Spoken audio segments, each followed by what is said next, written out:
ഇന്ന വീഡിയോയിലേക്ക് ഹൃദ്യമായ സ്വാഗതം. ഇത് കണ്ടോ, ഇറിഗേഷൻ ഡിപ്പാർട്ട്മെൻറ്റിലെ ഒരു ഫ്രണ്ട് ഇവിടെ വന്നതാണ്. അപ്പോൾ ഇത് കണ്ടിട്ട് വലിയ അത്ഭുതം. ചോദിക്കുക, ഇത് എന്നതാ ആൻറ്റീന്ന്. ഞാൻ ഇന്ന് വേറൊരു വീട്ടിൽ പോയപ്പോൾ ഇതുപോലെ സെയിം സാധനം കണ്ടായിരുന്നു. ഇത് എന്നാന്നറിയാവോ? ചതുരപ്പയർ. അതെങ്ങനെ മനസ്സിലായ ചതുരപ്പയറാന്ന്? ഞാൻ ഈ പറഞ്ഞ പോലെ ഇന്ന് ഞാൻ വേറൊരു വീട്ടിൽ പോയപ്പോൾ ഇതേ സാധനം കണ്ടായിരുന്നു. അവരിപ്പോൾ ഇതുപോലെ ഇതിൻ്റെ കാ ഉണ്ടാവുന്നില്ലെന്ന് ഒരു പരാതി പറഞ്ഞു. ഇപ്പോൾ ഇവിടെ വന്നപ്പോൾ ഞാനത് കണ്ടപ്പോൾ ഓർത്തു, ഇത് ആ സാധനമാണല്ലോ ഇവിടെ ഉണ്ടായിട്ടുണ്ടല്ലോ എന്ന് വിചാരിച്ചു. ഇത് മോളെ, ഇത് ഉണ്ടാകുമ്പോഴുണ്ടല്ലോ ഇതിനൊരു പ്രത്യേകത ഉണ്ടെന്നു വെച്ചാൽ, ഇത് ഉണ്ടാകാൻ വേണ്ടി നമുക്ക് ഇച്ചിരി ക്ഷമ വേണം. ഇതുണ്ടല്ലോ, എന്തുകൊണ്ടാണ് ചതുരപ്പയർ എന്ന് പറയുന്നത്? ചതുരത്തിലല്ലേ ഇരിക്കുന്നത്, അതുകൊണ്ടാണ് ചതുരപ്പയർ എന്ന് പറയുന്നത്. ഇതിൻ്റെ ഇതുകൊണ്ട് ഏറ്റവും ചെറുതാണ് ഇത്. ഈ പ്ലാന്റിൻ്റെ ഒരു പ്രത്യേകത, ഇത് വളർന്ന് കുറേ മൂത്താലേ ഉള്ളൂ ഇതിന് പൂവുണ്ടാകത്തുള്ളൂ. അപ്പോൾ എല്ലാവർക്കും പ്ലാന്റ് സയൻസ് പഠിപ്പിച്ചുകൊണ്ട് ഞാനത്. അപ്പോൾ ഇത് കണ്ടോ, പൂത്ത് തുടങ്ങി. ഈ പയറിൻ്റെ എല്ലാം ഇത് നിറച്ച് പൂത്തിരിക്കുന്നത്. ഇതിൻ്റെ ഇല വരുമ്പം കുറച്ച് തണ്ട് മുറിച്ച് കളയണം.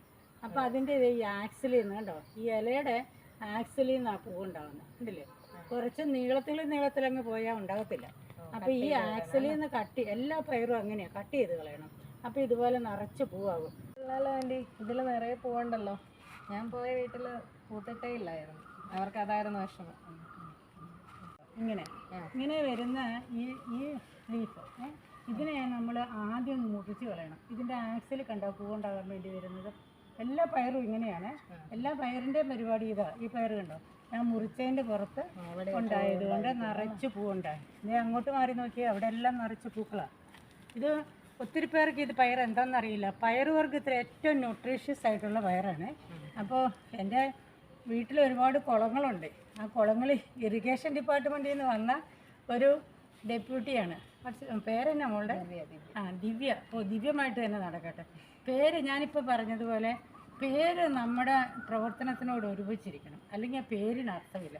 അപ്പോൾ ഇത് കണ്ടോ, ദൈവം കൊടുത്തിരിക്കുന്ന ഈ പയർ ചതുരപ്പയർ എന്നാണ് നമ്മളിതിനെ വിളിക്കുന്നത്. ശരിക്കും അതിൻ്റെ സ്ട്രക്ചർ ചതുരമാണ്. അപ്പോൾ ഭൂമിയിലുള്ള എല്ലാം അങ്ങനെ തന്നെയാണ്. മനുഷ്യനാണ് അതിനെ ചീത്തയാക്കുന്നത്. ദിവ്യമായ പേര് തന്നു കഴിഞ്ഞിട്ട് പ്രവൃത്തി ദോഷം വരുമ്പോൾ പേര് ദോഷമില്ലാതെ പിടിക്കായിട്ടിരിക്കണം കേട്ടോ. അപ്പോൾ ഇതിൽ ഇനി നിറച്ച് പൂവുണ്ടാകുമ്പോൾ കായാവുമ്പോൾ വരണം, ഞാൻ തരാം കേട്ടോ.